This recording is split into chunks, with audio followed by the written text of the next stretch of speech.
Ma fiancée m'a trompé, alors je me suis vengé. Cette fiancée, ma compagne de 7 ans, m'a quitté juste au moment où mon entreprise de l'époque était en train de couler, 6 mois avant notre mariage. Je dois préciser que j'étais atteint d'obésité. Elle m'a rencontré dans cet état, et je suis resté en surpoids durant toute notre relation. Elle n'a jamais arrêté de se plaindre de mon poids et avait l'habitude de me rabaisser en évoquant ses ex-compagnons, des hommes sportifs. Le jour où elle m'a quitté, elle a révélé qu'elle n'avait jamais été attirée par moi physiquement. Ajoutant à cela la situation financière précaire de mon entreprise, elle a conclu que je n'avais pas d'avenir. Un mois après notre rupture, j'ai découvert qu'elle me trompait avec l'un de mes clients réguliers, un homme fortuné, depuis au moins 1 an. Au cours des 3 ou 4 mois suivants, j'ai ressenti une douleur et une tristesse que je n'avais jamais éprouvées auparavant. Ensuite, la colère a commencé à s'installer, accompagnée d'une forte envie de vengeance. Je suis une personne très manuelle et je considère l'acquisition de connaissances absolues comme la mesure la plus importante pour obtenir des résultats. J'ai alors commencé une mission pour me former le mieux possible en matière de fitness et l'appliquer à moi-même, dans le but de modifier mon apparence physique. Pour faire court, je suis devenu obsédé par le fitness. En 3 ans, j'ai réussi à passer de 204 kg avec plus de 55% de graisse corporelle à 91 kg. Désormais, je n'ai qu'un maigre 7% de graisse corporelle avec un physique solide. Sachez qu'au cours de tout ce temps, elle ignorait totalement ce que je faisais et ce que j'avais accompli. À la fin de la 3e année, j'ai déménagé dans un autre pays. J'avais mis fin aux activités de mon entreprise et j'avais pris la décision de chercher un avenir meilleur ailleurs. Après quelques mois passés à l'étranger, j'ai été contacté par un grand journal de mon pays d'origine. Ils m'ont demandé de donner une interview qui serait intégrée dans un article destiné aux jeunes émigrants.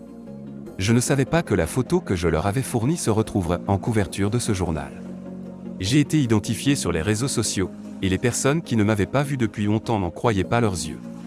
La nouvelle s'est répandue jusqu'à atteindre les oreilles de mon ancienne petite amie. Apparemment, elle est allée acheter le journal, et un ami en commun qui se trouvait avec elle a pu témoigner de ses réactions. Elle est littéralement restée bouche bée. Elle ne cessait de se demander comment c'était possible, et si la photo était authentique. Plus tard, j'ai appris par des amis qu'elle se lamentait auprès de tous ceux que nous connaissons. Je prévois de participer à une compétition de fitness dans 1 an ou 2, donc oui, je lui enverrai une photo dédicacée. Même si j'ai bel et bien tourné la page. Seconde revanche. En cours, dès que j'ai emménagé dans ce nouveau pays, j'ai fait la rencontre d'une fille et suis instantanément tombé éperdument amoureux d'elle.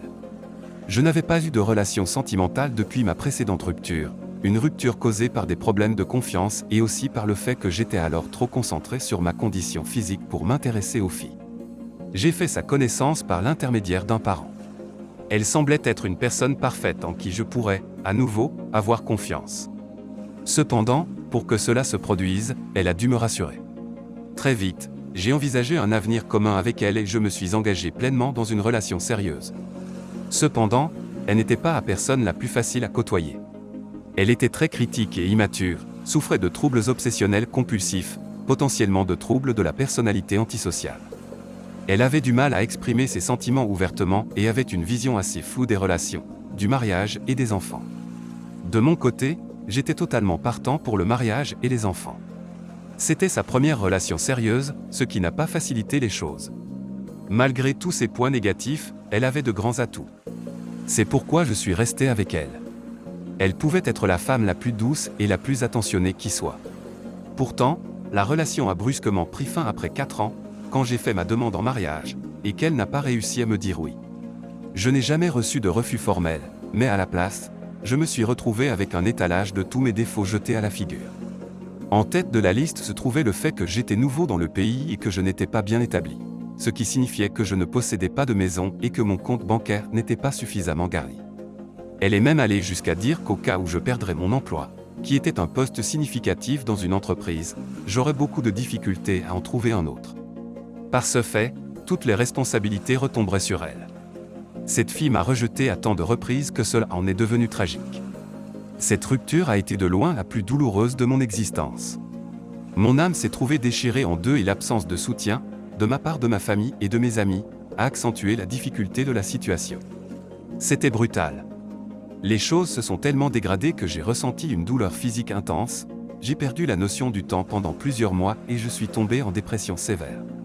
À un stade de ce cauchemar, j'ai dépassé mon propre seuil de tolérance et j'ai subi un changement de personnalité abrupt et radical. J'ai abandonné mon ancien moi pour en devenir un autre. J'ai fait une promesse à moi-même, j'atteindrai des objectifs de carrière que les gens normaux considéreraient comme impossibles. Grâce à cela, je prendrai ma revanche. 1 an et demi plus tard, j'ai considérablement augmenté mes revenus. J'ai acheté un appartement dans un bon quartier, ainsi que la voiture et la moto dont j'ai toujours rêvé. Actuellement, je suis en train de créer 2 entreprises. L'une dans le domaine du conseil et l'autre dans le domaine de la technologie. Cette dernière a reçu une très haute évaluation il n'y a pas si longtemps. Nous visons à la faire grandir de manière très importante. J'ai rencontré des personnes incroyables et très réussies. Plus important encore, je n'ai absolument pas l'intention de m'arrêter ici. La vengeance n'a pas encore été servie à son plein effet, mais je sais que c'est un plat qui se mange froid, et cela ne me dérange pas. En dehors de tout cela, je dois dire que je ne peux même pas décrire à quel point je suis extrêmement reconnaissant envers ces 2 femmes. Leur rejet et la douleur qu'elles m'ont infligée m'ont transformé en une personne bien meilleure. Ils m'ont poussé à explorer et à étendre les limites de ce dont je suis capable. Elles ont ouvert mes yeux et m'ont fourni le carburant nécessaire pour accomplir cela. Excellente réaction, cela ne sert à rien de s'apitoyer, la meilleure vengeance est de vivre votre meilleure vie. Nous espérons que cela vous aura inspiré. À bientôt pour de nouvelles histoires sans filtre.